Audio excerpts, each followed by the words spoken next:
Are you living hustle culture? Are you every day getting up, putting your feet on the floor and just hitting it, winning, doing it? Guess what? If you are, it's really bad for you. This week, we're going to explore how hustle culture probably isn't great for not only your mental health, your physical health, but believe it or not, it's really not great for your bottom line. This is Consume, the podcast for real estate agents who are tired of hearing the same old industry stuff and want to experience something completely different.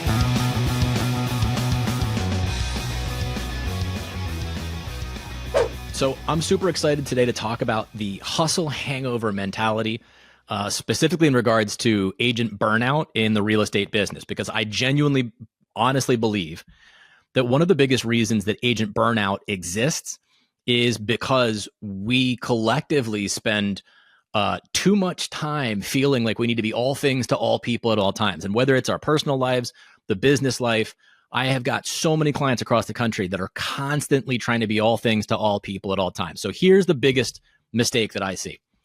Real estate agents call me all the time and they're like, hey, Lance, I want you to help me with time blocking. I want to learn time blocking. And, I read this book. I'm in this club this morning and it's a morning, motivation club. And they recommended this book we're all reading.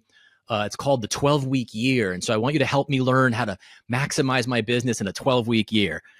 And the first thing I always think is, look, there's 52 weeks in a year and you're going to need all 52 of them in order to actually survive and do anything. So to be successful, so let's stop with a 12-week year thing right off the bat, right? It's like the 4-day work week. Okay, sure. That's great for, some people, but if you're not independently wealthy, I need 7 days to actually get all my poop in a group. So if you listen to people tell me this, what I try to think about then is, where does this come from? Where is this pressure and this stress always stemming from? And the place that I always come back to is because we operate in an industry that continues to feed to us that if we're not operating in this style, we're not going to get new clients. We're not going to be successful. We're not going to win. We're not going to be able to feed our families, that it's having to be omnipresent, right? And we talk about 24/7. I got to be available 24/7. If you're 24/7, if your business and you're telling people out there that you're available 24/7, I guarantee you, your mental health, your physical health, and your psychological well-being is going to diminish very, very quickly. Unless you build your business and your practice properly. You have a team, you have help, you have virtual assistant, you have real assistant. Unless you do it the right way, you can't build successful business. But I do agree with you that, sometimes I go to that Keller Williams Bold, which I'm not too fond of, but I can get some things out of it for sure. Sorry, Keller Williams agents. But one presenter was talking about staying between the lines. Like, oh my God, I just got a contract. I'm going to sell that house and I got the right price. Oh no, they don't want to sign it. They found another agent. What do I do? And so, but it's so hard to stay between those lines. But it's for like that for everybody. I am like that. Oh my God, I got a new client and we're going to have corporate account. I'm so excited. Oh no, we cannot do that. We don't have the coverage. We don't have enough photographers. Or no, the prices are too cheap and we cannot accommodate them. And then I'm going down. So that really wears out. So something like that, those emotional ups and downs, it's just like having bad immune system where your temperature jumps from very low to very high. So that's something but it can be cured. It can be cured if you properly build your practice. You have assistants, you have systems in line, you, incorporate the technology the proper way. And yes, I think it's not that I do it. I never did. And I don't think I ever will at this point, but I think it's good to have time blocks. I convince myself every morning. I build systems for me to put time blocks. It doesn't work for me.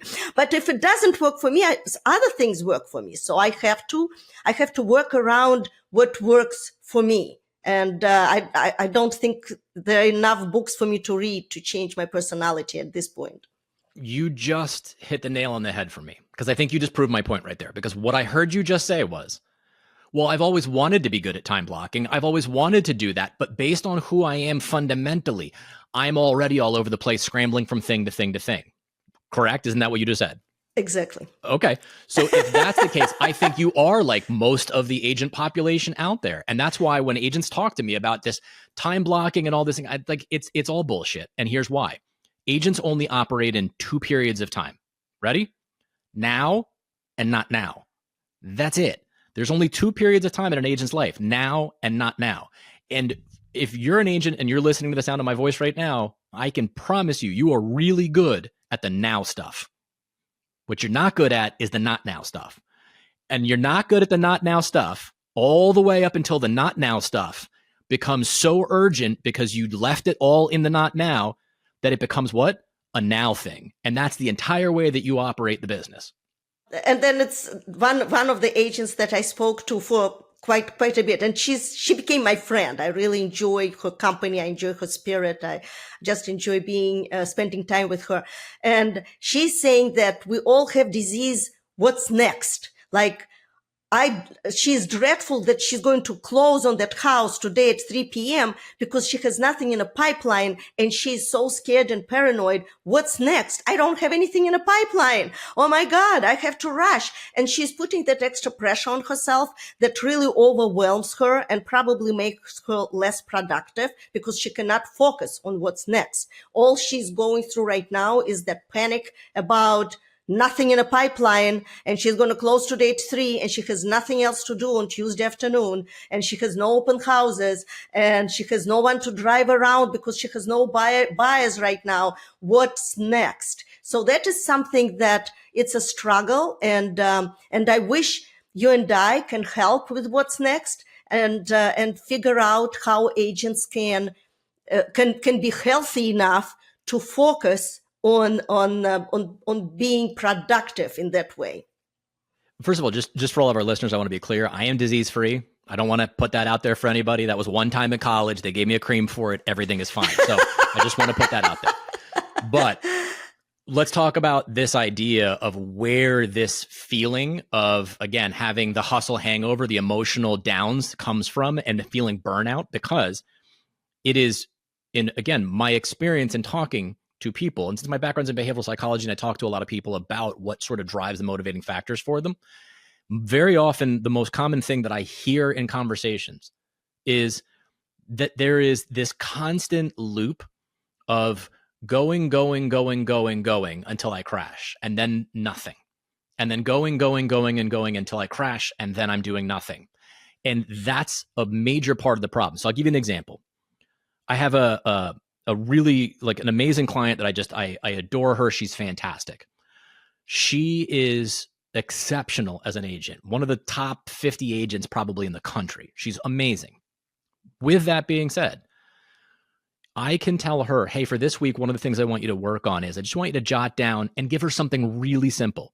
Now, when things are super busy in her world, she will always get it done the next time I talk to her. We go over something. When she has nothing going on and it's super slow, I will never get her to do anything that I'm asking her to do. And you think, well, why? If you're busy, then you shouldn't be. Why? Because agents are dopamine junkies and they feed off of dopamine. And again, not to get too scientific, but now we're getting into a lot of the things that come where there's limitations in executive functioning skills, right? Where they struggle with, again, prioritization, organization, time management, and stuff like that. But what I see and where the burnout really comes from, it starts with this idea that when they're busy, they are able to fire on all pistons and do all things and be all things to all people. When things slow down, it is almost impossible to get an agent to generate any type of positive workflow because, again, dopamine's gone down, levels have gone down, and there's nothing that's driving that process back up again. But Lance, anyone is like that. I maybe realtor just rubs off me too much. And I've been in real estate world for 25 years and all I know is realtors. So all my friends are realtors. And that's maybe I'm thinking like one as well. And that kind of puts a damper. But I can tell you my daughter, who is not a realtor, she is like that. The minute she slows down, she doesn't know what to do with herself. And I'm just like, well, you like riding a bike. You never have time. Go ride a bike. No, I can't ride a bike. I just have to sit here and think what I'm going to do next. I have nothing in the pipeline. She works with lawyers, so completely different industry. But she gets high in a way on being busy, on having no time, on getting up at 5 o'clock in the morning, taking a bike, by the way, and then get to work and work all day and be excited and be happy. So we all put ourselves under that pressure of being busy. The minute my project is like, I'm working on one project now, I am terrified that that project will be done by Wednesday and I have to turn it in and I have to create another project. I must have another project. And I think it's just a human being thing, not just the realtor thing. Yeah. No, it's not a human being thing. I could introduce you to hundreds of people that do not operate in that function. And I'm not here to say that the operating style is dysfunctional. Let's be super clear. There's no such thing as normal anymore. Normal is just a setting on a dishwasher. Okay. So what I like to think about is, am I operating in a way that creates balance? And yes, I have a good friend of mine over the years that used to run around. He was a coach in the industry, is a coach in the industry, and used to tell people, balance is bullshit. Balance is bullshit. No, it's not. We should be trying to achieve some semblance of at least shrinking the freneticness and the chaos that exists in our life into something in a little more balanced state. What I heard you just describe, though, is an ability to settle into what it is that gives you the space to be creative, gives you the space to be effective. If you are constantly, it's like people that are always in relationships. They can't be alone. Why? Because when they're alone, that's when all of that stuff that they're trying to avoid when they're in the relationship comes up. And it's the same thing. When there's space, what happens? There's a narrative that plays in many people's heads. And that narrative is, I'm not good enough. I'm not doing enough. It's all a big ruse. I'm going to get found out. They're eventually going to figure out I don't know what the hell I'm talking about. And that narrative starts to spin. That, in essence, is where the first step of that driver of burnout comes from.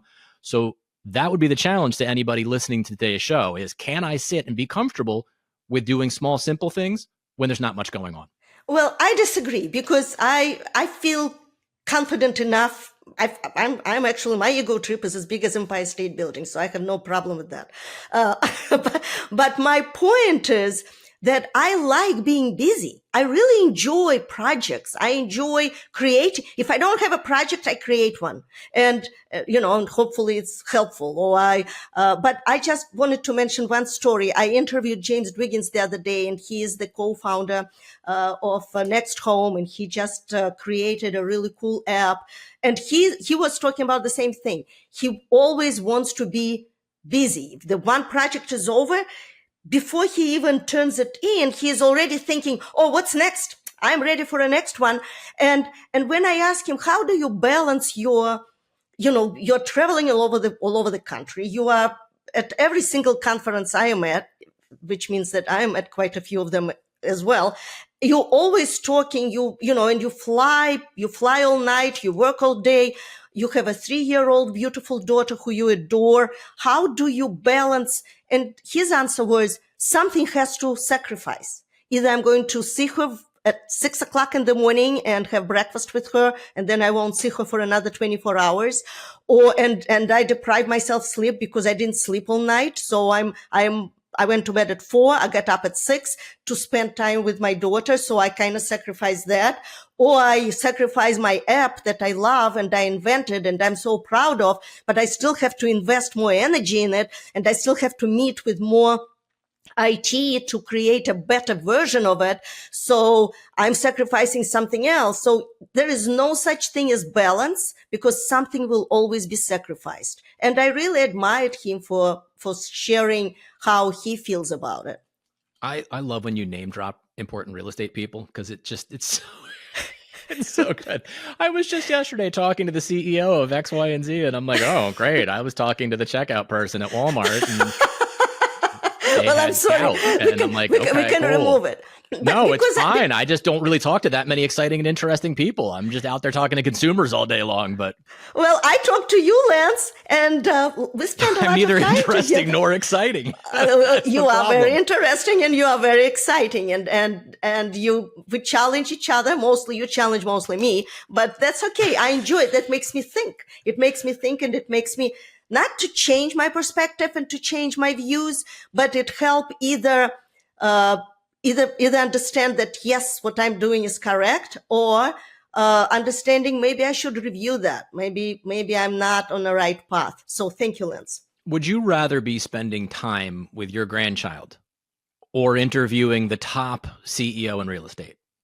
Well, I've always been a bad mother because I always worked a lot. I worked like 100 hours a week, nothing to be proud of. Thank God I have you see, the team is important. On my team, I have my husband, Peter, and because of him, Amy graduated and has a very successful career. So that is a good thing. The same thing with grandchild. I love spending time with him. He's in New York. I'm in Florida. We don't get to see each other, but I cherish every opportunity I have. But I would not give up my interviews because I feed off that energy. So for me, it's important. I cannot be a full-time grandmother, that's for sure. And I'm not here to judge in anything. I think that we all, as you said, there's sacrifices that need to be made. And I know that for myself, when I am 70, 80 years old, right? And I heard this one time, my brother does work in hospice care. And one of the things that he shared with me one time was he hears a lot about people at the very end of their life when they start talking about regrets they had. And one of the most common regrets is that they wish they had spent more time with people in their lives, more time with the people that they loved. It's the most common thing that people say. And when I heard that from him, it made me realize that a lot of the work that I do and a lot of the things that I'm doing is that I have really only two purposes. And again, it ties directly into the point that we're talking about for burnout, that there's an appropriate amount of hustle that I can have in my work. But if the counterbalance to that isn't me being able to spend time with the people that I love, being present for them in their lives to the best of my ability, and at the same time of being of useful purpose and service to consumers and clients and people out there at this time in their life when they're looking to buy and sell, then for me, and I'm only speaking for me, I'm getting it wrong. I'm doing it wrong because I don't want to be somebody at 70, 80 years old and toward the end of my life looking back and all I have is I'm looking at a video of my kid's dance recital through a phone of the 8 seconds that I captured or the walk on the sunset beach that we had because that's all I have left because I wasn't there for it or because those things happened while I was out building my empire. It's just for me, I need to have more than that. And I think the average agent out there, the hustle and the burnout comes from distractibility, from a lack of dopamine, from this impulse to go make everyone happy, right? There's a lot of I need to keep somebody happy because if they're okay, I'm okay. That's how we self-regulate. It's not good, but that's how it happens. I, though, generally want to be aware of when those things are happening so I can create that counterbalance to spend time with people that I love and doing things with people that I enjoy. And yes, there is truth to it. In my previous life, my boss, we had a cemetery you can see from 9th floor, and he said, "Do you see this cemetery? Go there and take a look. If any of those signs would say, oh, he worked 100 hours a week. Oh, he accomplished so much and his company made extra $20 million. Wow." He said, you go there, spend a day, you will never see anything like it. So stop spending 100 hours a week at work. So I agree with you. And I'm going to interrupt for just 1 second. What are you getting?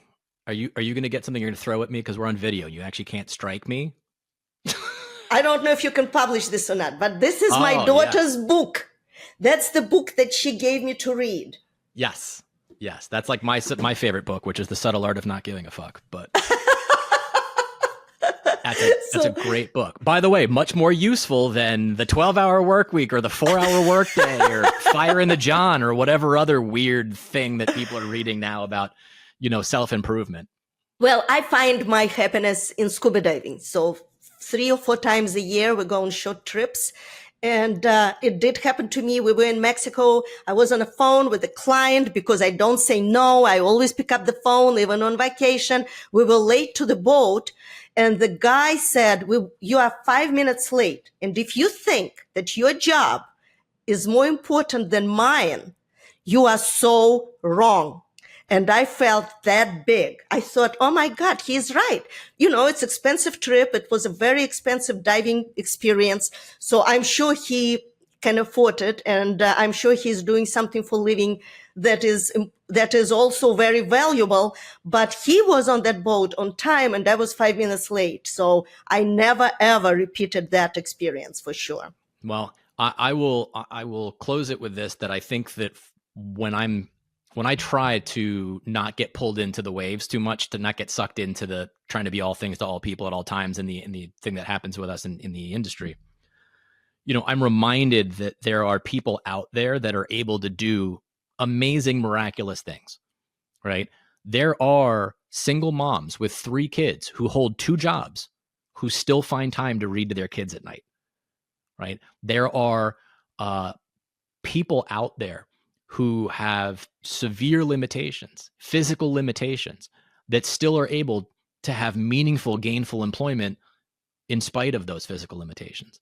That these are all things that exist in the world, and that people, and we as human beings, are far more adept and resilient into learning how to change.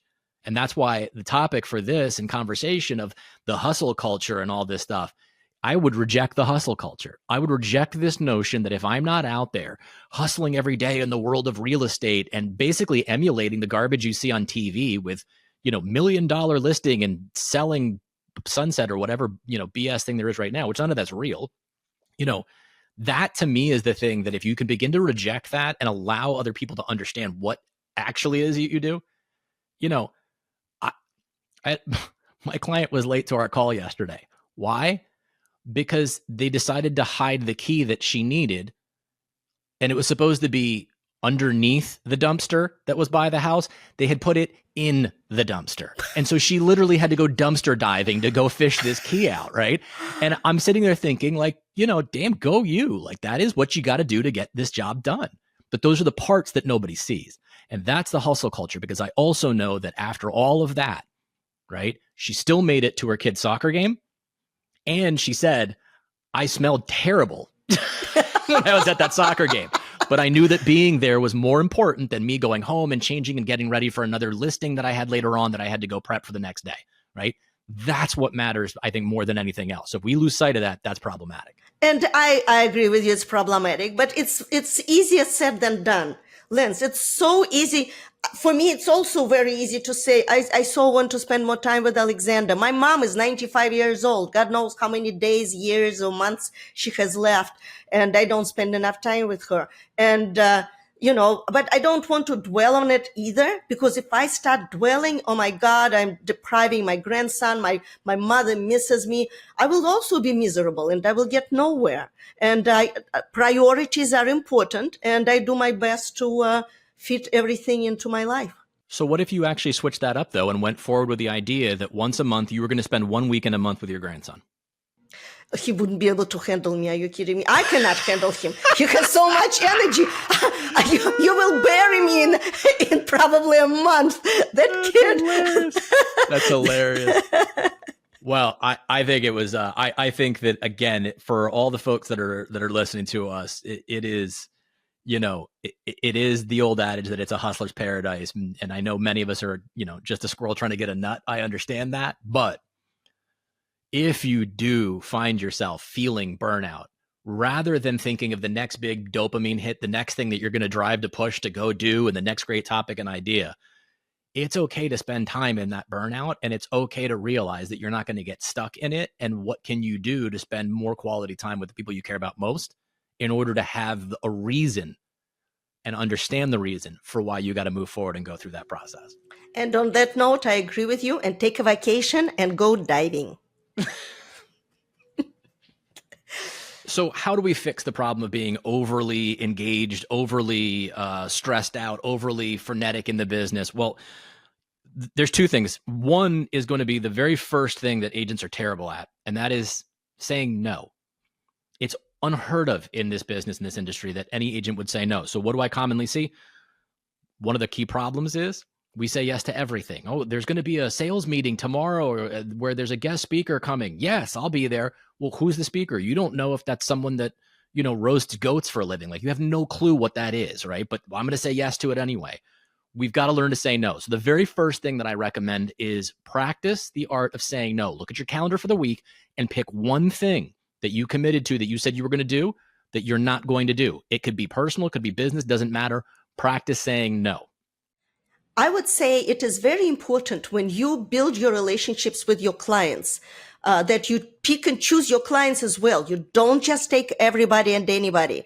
Back when I just started our business with my husband, we did floor plans in Manhattan, and the seller would not let us upstairs to do the floor plan, keep saying, I'm on a conference call. Oh, I just got another call. And we had to wait and wait and wait. And the agent said, I'm going to fire that seller, because if I bring important client to this $5.5 million apartment, and that was 20 plus years ago, and he will make us wait and wait and wait, I don't want to be embarrassed. I don't want to lose the buyer. I do not want to ruin my reputation. And we left. And she fired the seller of a $5.5 million condo. So I took that as a lesson, and it happened to me and my clients. So I was very proud of letting some go, because they took so much of my energy that I couldn't really help people who really needed me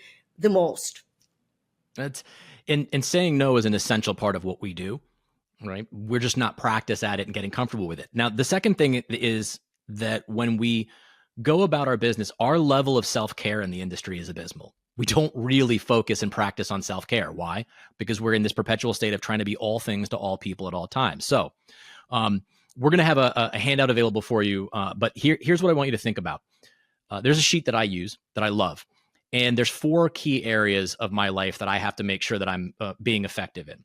One of which is this idea of my mental health. The other one is my physical health.